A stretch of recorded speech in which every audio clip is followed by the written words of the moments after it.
Kasabay ng pagdagsa ng mga motorista sa North Luzon Expressway ngayong Martes Santo, ang isang aksidente. Isang pampasaherong bus po ang bumangga sa Tower Crane Grill na nahulog mula sa sinusundan nitong truck.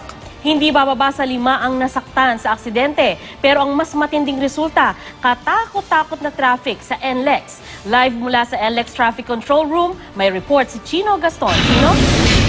Sandra Joseph, matinding traffic ang dinanas at patuloy na dinaranas ng ating mga motorista dito sa kahabaan ng North Luzon Expressway, particular sa northbound lane, matapos masangkot nga sa aksidente ang isang pampasaherong bus at isang flatbed truck na may kargang bahagi ng tower crane.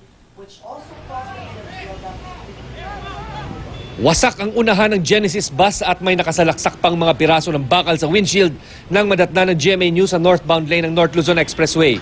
Nabangga ng bus ang isang tower crane grill na nahulog mula sa sinusundang flatbed truck matapos sumabit ang bahagi ng tore sa Taal Overpass. May 500 metro ang layo mula sa Bukawi exit. Sinusundan namin yung tracking na yan. Malayo distansya namin. Sumabit yung karga niya rin sa tulay. Parating kami, 60 late takbo namin. Talagang di kakayanin pre dahil nakabalagbag na sa highway. Ayon sa driver ng truck na si Melvin Ordinario, hindi niya alam kung bakit sumabit ang kanyang minamanehong truck. Dati na raw siyang dumaraan sa ilalim ng tulay, pero ngayon lang daw siya na aksidente. 5 pasaherong nasugatan at agad na isugod sa pinakamalapit na ospital. Nasa kabutihang palad ay nagtamo lamang ng mga minor injuries. Nagkaroon naman ng lamat ang Taal Overpass dahil sa tumamang bakal. At pansamantalang isasara muna ito sa mga sasakyan hanggat hindi pa nasisiyasat ng mga engineer. Yung integrity ng tulay na compromise, maliban dun sa damage mo sa Genesis kasi nasa iyo yung load. Lumikha ng mabigat na daloy ng trapiko sa northbound lane ng NLEX ang nasabing aksidente. Ayon sa pamunuan ng NLEX, umabot ng 5 kilometro ang haba ng mga sasakyan. Patuloy pa rin ang investigasyon ng NLEX Patrol sa nasabing insidente. Sandra Joseph, palaisipan sa ngayon sa pamunuan ng North Luzon Expressway kung paano nga nakalusot itong truck. Gayong sinusukat naman doon sa mga toll booth or toll gate natin kung gaano kalaki at gaano kabigat itong mga kargang cargo nitong mga dumadaang cargo trucks dito sa kaban ng North Luzon Expressway para na rin sa kanilang kaligtasan at maging sa kaligtasan ng iba pa mga motoristang gumagamit ng North Luzon Expressway. Sandra, Yes. Joseph. Yes, Chino, anong oras natanggal sa kalsada yung bus at crane na yun yung nasangkot dyan sa aksidente na yan?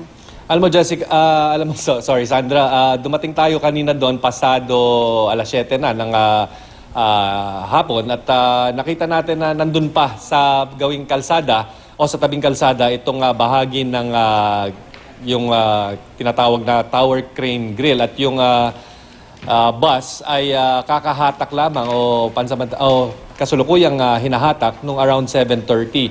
Pero naglilikha pa rin ng matinding daloy ng traffic itong nangyaring aksidente gawing nagkaroon ng build-up na umabot nga ng 5 kilometro na hanggang sa mga sandaling ito ay hindi pa rin kung pwede natin sabihin nawawala o parang nalulusaw yung build-up. At marami rin sa ating mga kababayan dahil sa pagpupumilit nila at sa pagnanais nilang malagpasan nga itong napakatinding traffic ay ginamit na rin yung mga shoulder na naglikha naman ng napakatinding pagkalat ng alikabok dito sa bahaging ito ng North Luzon Expressway.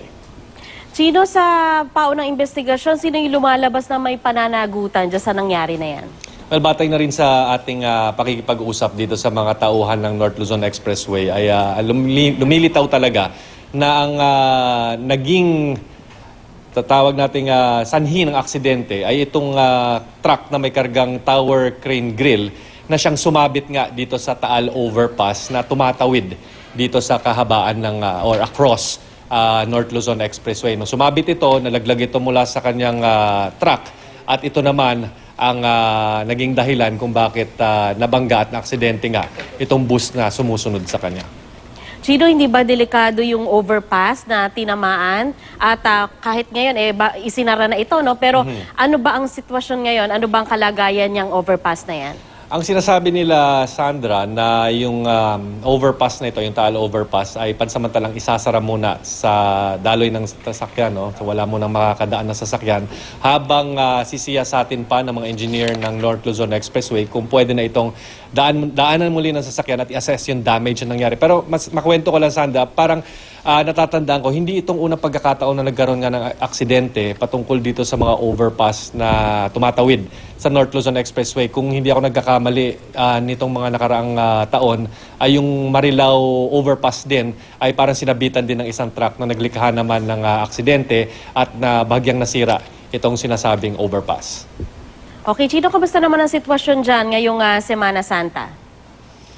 Well, sa ngayon, kung wala sigurong aksidente, ayon na rin dito sa mga nakausap nating tauhan ng NLEX, ay maluwag, no? Makikita natin sa ating screen na tuloy-tuloy naman ang takbo ng mga sasakyan dito sa ating mga toll booth at pagin sa mga exit at hindi gaano kakapal itong daloy ng traffic. Lagpas lang lamang ng o labas lamang dun sa may Bukawi exit, lagpas ng Bukawi exit, kung saan patuloy pa rin nakakaranas ng matinding daloy ng traffic itong ating mga motorista dahil nga sa build-up na nangyari dahil sa aksidente. Okay, maraming salamat sa iyo, Chino Gaston.